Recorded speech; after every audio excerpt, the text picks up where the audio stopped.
Parang doon tayo yung pupunta sa gawin na yun. May isla doon, oh. Maliit, parang biday-biday. May daan dito, hindi ko alam para saan yan. Siguro sa mga farm dam. Dito tayo daan papunta ng Batutay. Sukal pa.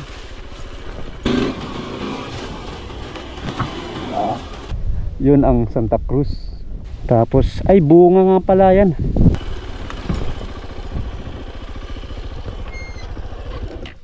Ay, ito pa yung magandang spot dito. Pressure madulas.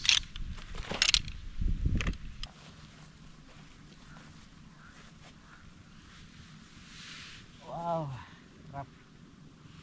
Magandang araw sa inyo mga par, samahan niyo ako today kasi maghahanap ako ng camping site dito sa Gawing Tarangnan area. Pero dito tayo papasok sa may Barangay Mahayag. I'm planning to have camping later tonight or bukas siguro. Meron ako nakitang bahaging Batutay na magandang campingan. I have to check kung passable yung daan ngayon kasi mamaya may mga karga kung halimbawa magkakamping ako may mga karga. Kasi hindi pa simento, baka nasira na rin ng mga ulan kasi marami ng mga bagyong dumaan. Ngayon kasi yung motorcycle ay nasira, na damage yung piston at saka yung bore. So ngayon bago na ang bore na ito, hindi pa siya pwedeng i-ride ng malayuan at saka limited pa rin yung speed kasi nasa break-in stage pa siya. Tinulungan tayo ni Bud's Motorcycle Parts dito lang sa Barangay Silanga, no? Sanay kita dito Shell. Yung Shell dito Barangay Silanga.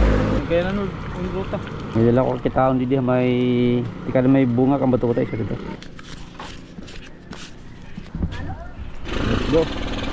Let's go baby.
Dito na tayo sa Barangay Mahayag. Dito na tayo papasok sa loob, papunta sa area ng Bunga, Batutay.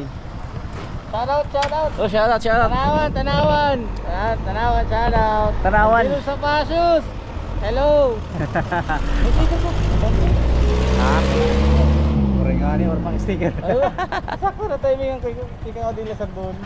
Sige, shoutout. Ingat. Dito tayo papasok sa loob na yan.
Mamaya puntahan din natin, baka may spot din doon pagbalik na mamaya.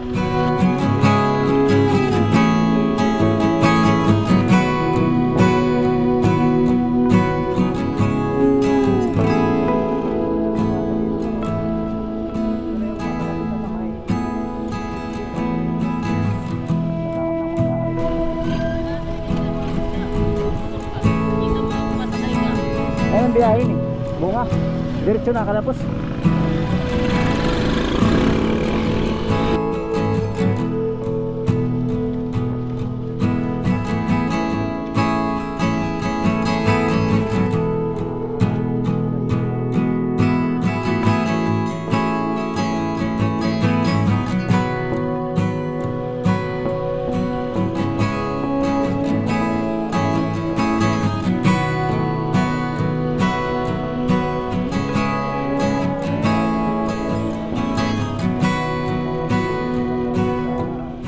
Tayo kakanan tayo dito, mayroong ditong aahunin na yan.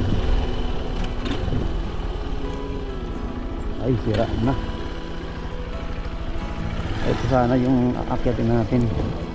Tingnan natin kung pwede madaanan.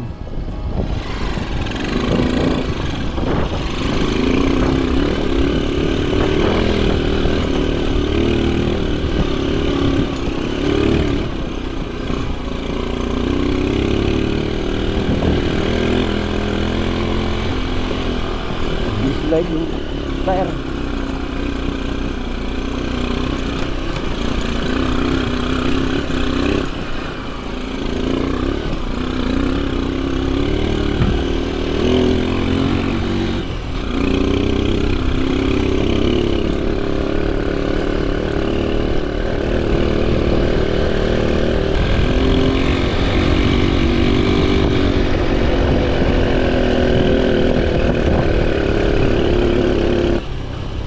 Ditong magandang lugar na pwedeng campingan, sa moto camping.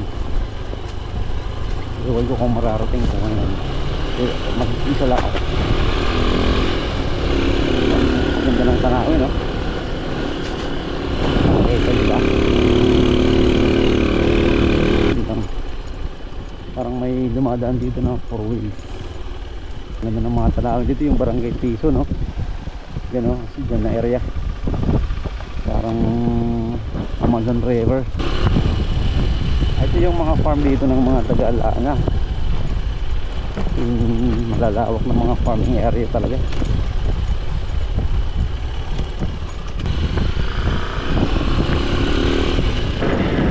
Mga tanawin pa ro. Parang doon tayo yung papunta sa gawin na yun. May isla doon, oh. Maliit, parang biday-biday. May daan dito, hindi ko alam para saan yan. Siguro sa mga farm dam, mga sakahan.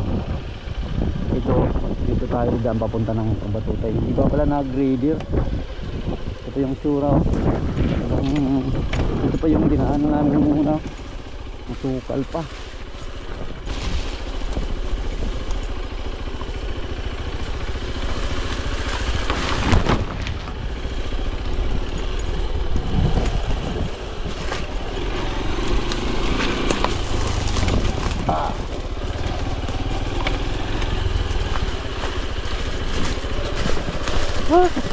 Hirap pa yung ano yun.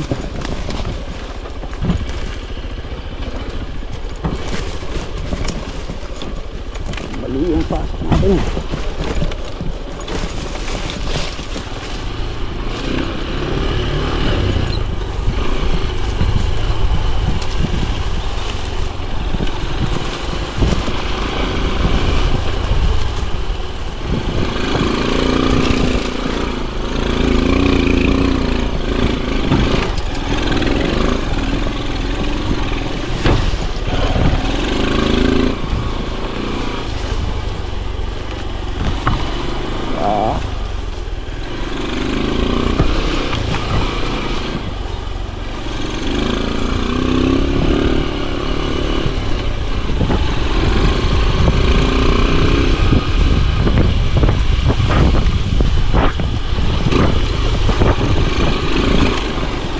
Kung dinadaanan ko ito ng kalabaw, mahirap to. Nasira lang ito dahil sa ulan.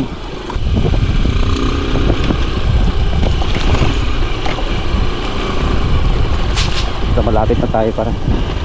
Dito nag-umpisa na yung ganda ng view. Kaliwa kanan dito para. Ito yung ano dito, Tison, Pagtutulo. Malapit na pala yung bahay dyan, barangay bahay. Yun ang Santa Cruz, Tison. Dito naman sa kabila yung Mangkaris. Yan ang Mangkaris. Tapos ay bunga nga pala yan. Bunga. Bunga yan. Doon pala sa kabila yung bunga. Ano ba? Nakalimutan ko na. Ito yung batuta yan.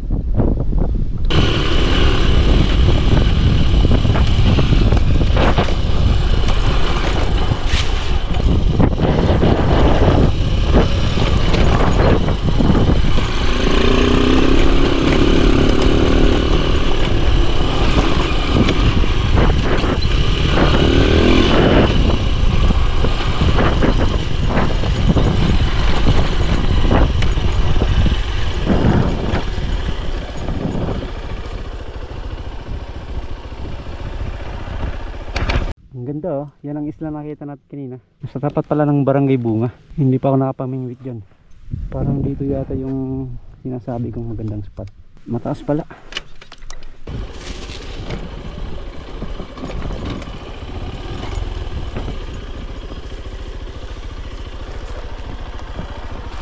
Yung pababa. Baka dito pwede dumaan. May nyug din. Alam ko na dito sa kabila, sa kabila dito tayo dadaan. Dito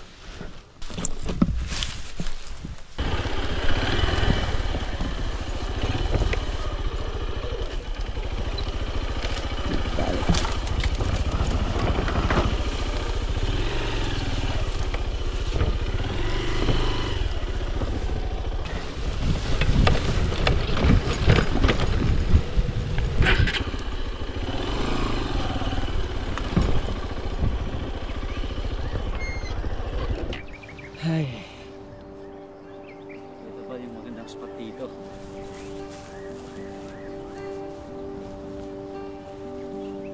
Ito yung barangay Bunga.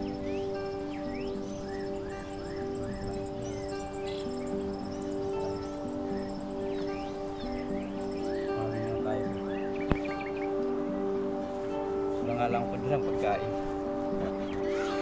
Nakakatagos pa naman yung motor papunta dito. Sure mga tulas.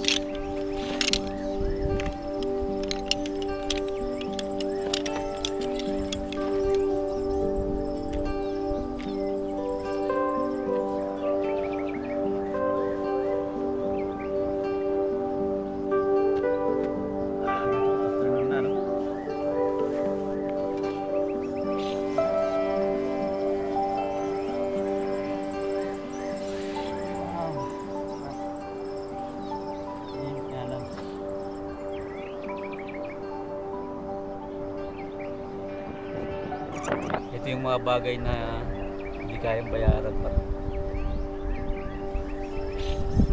Kapayapaan.